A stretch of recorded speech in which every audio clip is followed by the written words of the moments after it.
Hello and welcome. Let's get right into it, because what we're talking about today is a genuine literary treasure, a collection of masterpieces that was almost lost to history forever.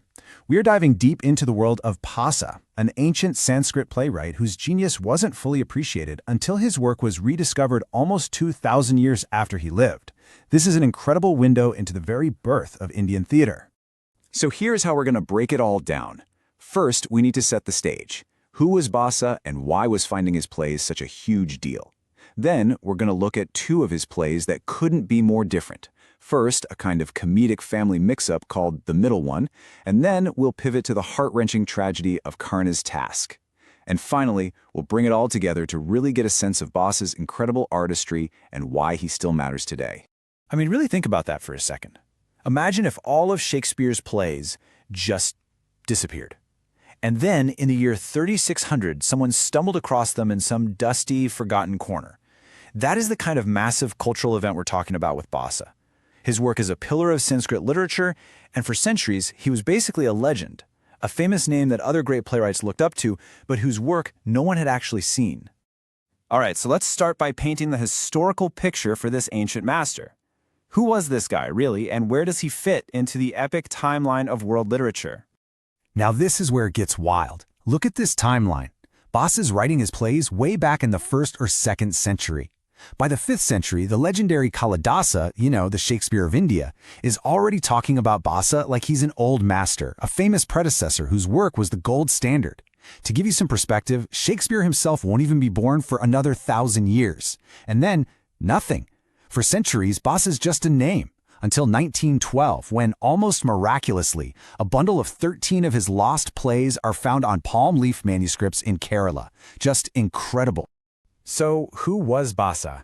Well, he's considered one of the very first and one of the most important playwrights in the whole tradition of classical Sanskrit. What he did was take these massive, sprawling epics like the Mahabharata and boil them down into these tight, powerful, emotional dramas. He wasn't just retelling stories, he was a true innovator. And you can see how his style directly inspired the giants who came after him. His trademark was this really punchy, direct storytelling.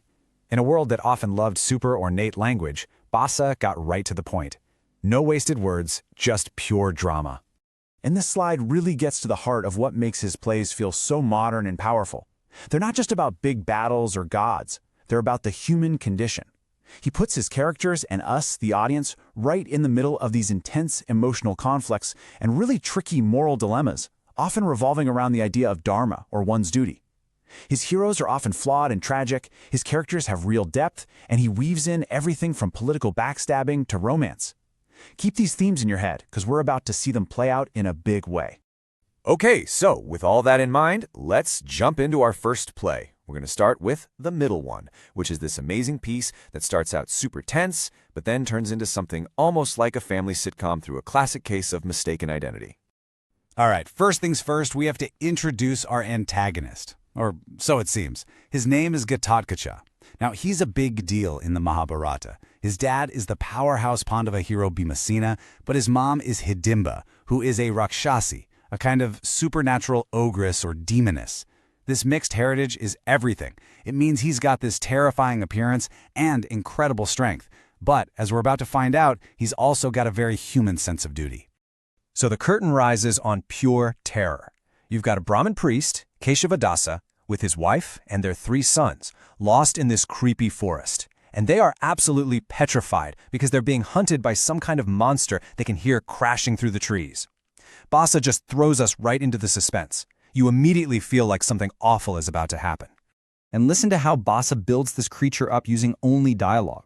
The family doesn't just say, "Oh no, a monster!" Each of them gives this vivid, poetic, and completely terrifying description. The old priest sees him as this cosmic, godlike force of destruction, a lightning cloud. Then the first son chimes in with this beautiful but horrifying image. He's a mass of darkness with these bright white teeth poking out, like a storm cloud covering the moon. It's that classic Sanskrit mix of beauty and terror. The second son keeps it going, focusing on the sheer animal power.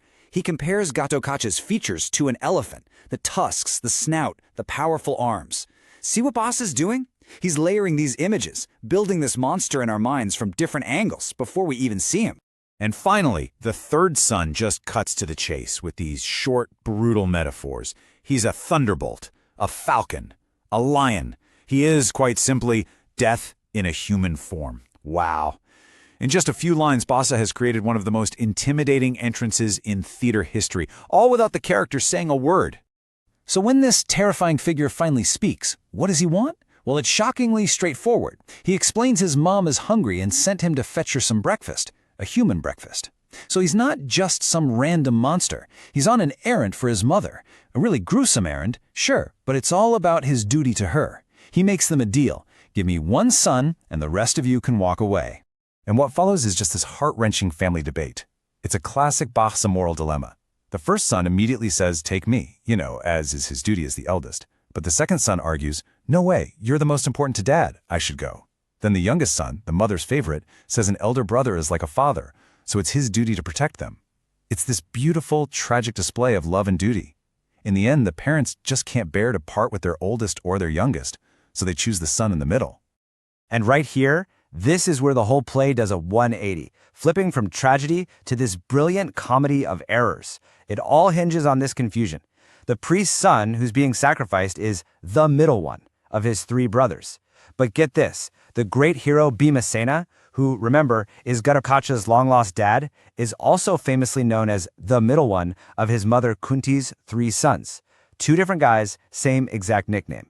So the priest's son takes too long saying his goodbyes, and Ghatokacha, who is not a patient guy, gets fed up. He doesn't know the kid's name, so he just starts roaring into the forest, "Ho there! Middle one! Middle one! Come here at once!" He has no earthly idea who's about to answer that call. And who pops out of the woods? The other middle one. The mighty Bhimasena himself is nearby doing his daily workout. He hears someone yelling his title and wanders over to see who's making all the racket, completely oblivious to the life or death situation he's just stumbled into. Things escalate quickly. Bhima, being the hero he is, immediately demands that Ghatokacha let the family go. Ghatokacha refuses flat out, saying, I have to obey my mother. Now this is the cool part. Bhima, who has dedicated his whole life to honoring his own mother, is actually impressed. He respects the kid's devotion, so he makes him an offer. Let the boy go, and I'll take his place. They get into a wrestling match, and Bhima is stunned to find this young warrior is just as strong as he is. Eventually, Ghatokacha has to use a magic rope to tie him up. Bhima is still trying to figure out who this incredible kid is, so he asks him his mother's name. And Ghatokacha proudly announces that his mother is Hidimba, and her husband is the great Pandava warrior. In that one instant, you can just imagine the light bulb going on over Bhima's head. This isn't just some random monster. This is his son. The play wraps up when Ghatokacha brings his prize captive home. His mom, Hidimba, comes out and just stops in her tracks. It's her long-lost husband, Bhima. The family is reunited, the Brahmin is saved, and a story that started as a horror movie ends in this funny, touching family reunion. Okay, I want you to take that warm, fuzzy feeling of a happy ending and just put it aside. Because we're doing a hard left turn now. We're leaving the world of comedy behind and diving headfirst into the deep, dark tragedy of Karna's task. To get this play, you have to get Karna. He is hands down one of the most complex, tragic figures in all of world literature. So here's the deal. He's secretly the son of Kunti, the Pandavas' mom, which makes him their older brother. But he was abandoned as a baby and raised by a low-caste family, so he ends up fighting on the wrong side of the war, against his own brothers. He's defined by two things. He's a ridiculously skilled warrior, and he has this legendary, almost self-destructive generosity. It all comes from this deep need for the respect he was denied his whole life. Bhasa starts the play with Karna on the battlefield, and right away he shows us this terrible internal conflict. Karna knows he's an amazing fighter, strong enough to take on death itself. But even as he's about to enter the biggest battle of his life, he feels this black misery inside. It's the pain of a man who knows he's about to fight his own family. It's tearing him apart. Now Bhasa gives us this crucial piece of backstory to explain Karna's fate. When Karna was young, he was desperate to learn the art of war from a great sage named Jamadagni. The problem? Jamadagni hated the warrior class and only taught Brahmins, so Karna lied about who he was. One day, the sage fell asleep with his head on Karna's lap, and this nasty insect started burrowing into Karna's leg. Not wanting to wake his teacher, Karna just sat there and took the agonizing pain. When Jamadagni woke up and saw the blood, he knew only a warrior could have that kind of pain tolerance. Furious that he'd been tricked, he cursed Karna, saying that his most powerful weapons would fail him when he needed them most. That curse is just hanging over this entire play. Okay, so with that deadly curse in the background, the main action kicks off. A Brahmin priest walks up to Karna on the battlefield and asks for a mighty boon, a huge gift. But this isn't just any priest. It's the king of the gods, Indra, in disguise. And Indra is the divine father of Arjuna, Karna's arch-rival. He's here to trick Karna and strip him of his defenses before their final showdown. And this is where we see Karna's fatal flaw, his generosity on full display. He's thrilled to give a gift. He offers 1,000 cows. Indra says no. Thousands of the best horses? Nope. A herd of war elephants? Still no. He offers him endless gold, the entire world once he's conquered it. And then he even offers his own head. The scale of what he's offering is just insane. After Indra refuses everything, Karna finally gets it. He offers the one thing he has left that Indra could possibly want, his divine armor and earrings. This stuff was literally a part of him, born fused to his skin as a gift from his father, the sun god. And it makes him completely invincible. He offers to physically carve it off his own body and hand it over. This is the moment that defines him.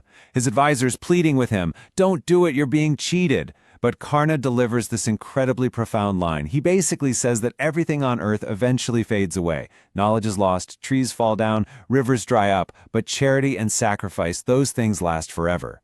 For Karna, keeping his promise to be generous is more important than his own life. It's who he is. So he takes the knife, cuts the armor off his body, and gives it to Indra. And in a final, tragic little twist, Indra actually feels bad about tricking such a noble guy. So he sends a messenger back with a consolation prize, a magic spear called Vimala. It's guaranteed to kill any one enemy, but you can only use it once. So Karna, the man who just gave away permanent invincibility, gets a one-shot weapon in return. His fate is sealed.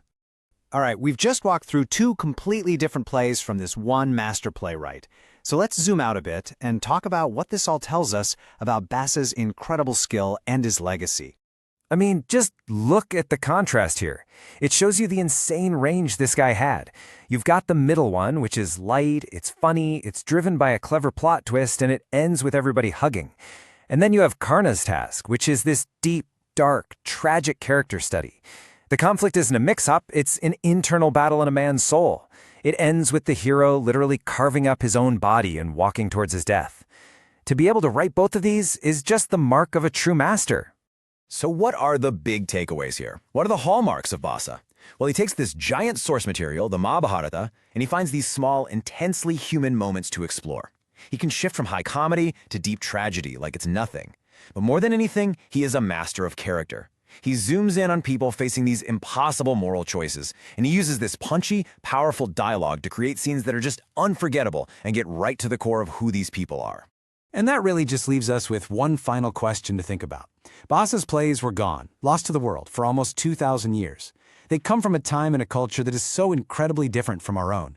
And yet, the problems his characters face, the struggle between your duty and your family, the pain of not knowing who you are, trying to live by a code in a world that wants to break you, all of that feels as real and as powerful today as it must have back in the 2nd century. It just goes to show you, a truly powerful story, well, it never really goes away.